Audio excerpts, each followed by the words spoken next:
আসসালামু আলাইকুম বন্ধুরা, সবাই কেমন আছেন? বন্ধুরা দেখেন, আপনাদের পেজে যদি এরকম ফ্ল্যাগ কন্টেন্ট দেখা অপশন থাকে তাহলে আপনাদের কি করতে হবে এটা নিয়ে আজকে আলোচনা করব এবং এটাকে কিভাবে আপনারা রিমুভ করতে পারেন সেটাও আপনাদের দেখাবো।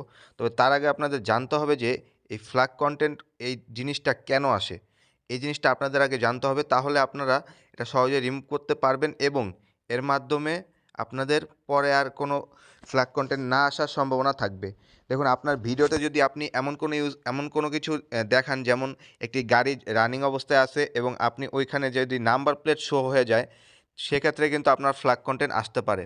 যদি আপনার এমন হয় যে আপনি একটা ব্লগিং ভিডিও করছেন, সেখানে আপনার কোনো পশু পাখি কোনো বাচ্চা জন্ম দিচ্ছে, তো এরকম টাইমেও যদি আপনি ভিডিও করে ফেলেন এবং সেটা যদি আপলোড করেন, তাহলে কিন্তু ফ্ল্যাগ কন্টেন্ট অপশন আসতে পারে। তো এরকম নানানভাবে এরকম ফ্ল্যাগ কন্টেন্ট আসতে পারে।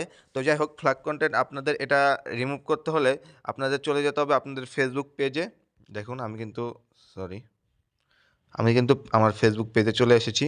দেখেন, আমি এখান থেকে যদি রিফ্রেশ করি, দেখুন এখান থেকে আপনারা ফেসবুকে পেজে চলে আসবেন। তো পেজে আসার পরে এখান থেকে আপনারা প্রফেশনাল ড্যাশবোর্ড নামে যে অপশনটি দেখতে পাচ্ছেন, এই প্রফেশনাল ড্যাশবোর্ডে ক্লিক করবেন।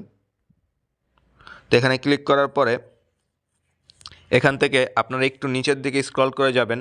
তো স্ক্রল করে যাওয়ার পরে এখান থেকে যে পেজ রিকমেন্ডেশন নামে যে অপশনটি দেখতে পাচ্ছেন, এখানে ক্লিক করবেন। তো এখানে ক্লিক করার পরে আপনারা এখান থেকে এই ম্যানেজ ফ্ল্যাগ কন্টেন্ট অপশনটি দেখতে পারবেন। তো এখান থেকে যে ম্যানেজ কন্টেন্ট নামে যেখানে লেখা আছে, আপনারা এই ম্যানেজ কন্টেন্টে ক্লিক করে দেবেন। তো ম্যানেজ কন্টেন্টে ক্লিক করলে এরকম আপনাদের সামনে অপশন শো করবে। তো এখান থেকে আপনারা এই যে আপনাদের এখান থেকে দেখতে পারবেন যে এখানে আপনি কোন আইডি থেকে পোস্টটা করা হয়েছে এবং যার কারণে ওই পোস্টের কারণে ফ্ল্যাগ কন্টেন্টটি শো করছে। তো এখান থেকে আমার একটা আইডি দেখতে পাচ্ছেন, Naim created a piece of content as the page was flagged as unsafe. তো এরকম পেজ ফ্ল্যাগ কন্টেন্ট আসলে যত তাড়াতাড়ি সম্ভব আপনারা ডিলিট করে দেওয়ার চেষ্টা করবেন।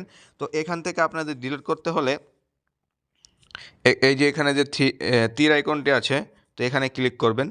তো এখানে ক্লিক করলে এবার আপনার সামনে কিন্তু সেই আপনার কন্টেন্টটি শো করবে। তো আমি এখানে একটা লাইভ করেছিলাম, কিন্তু আমি বুঝতে পারিনি, সেখানে একটা জিনিস চলে এসেছিলো যার কারণে আমার ফ্ল্যাগ কন্টেন্ট শো করছে।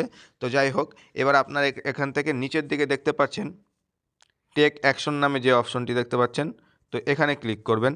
তো এখানে ক্লিক করার পরে এখান থেকে ম্যানেজ অ্যাডমিন নামে যে অপশন দেখতে পাচ্ছেন, এখানে যদি আপনারা ক্লিক করেন, এখান থেকে আপনাদের দেখাবে যে কোন অ্যাডমিন এটা করেছে এবং অ্যাডমিনটাকে আপনারা ইচ্ছা করলে রিমুভ করে দিতে পারেন।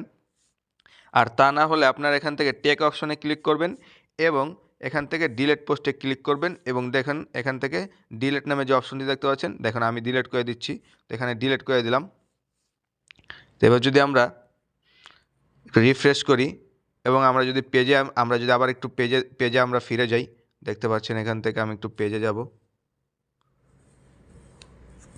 দেখুন এখানে কিন্তু আমি আবার প্রফেশনাল ড্যাশবোর্ড থেকে যাই।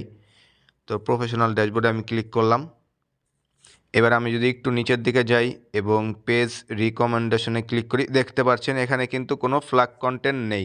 তো আপনারা এভাবে সহজেই আপনাদের পেজে যদি কোনো ফ্ল্যাগ কন্টেন্ট আসে তাহলে ডিলিট করতে পারেন এবং যথাসম্ভব তাড়াতাড়ি ডিলিট করার চেষ্টা করবেন। তো বন্ধুরা, ভিডিওটি ভালো লাগলে চ্যানেলটি সাবস্ক্রাইব করতে পারেন এবং ভিডিওটি শেয়ার করে দিতে পারেন যাতে আপনার অন্যদের উপকার হয়। তো সবাই ভালো থাকবেন। আসসালামু আলাইকুম।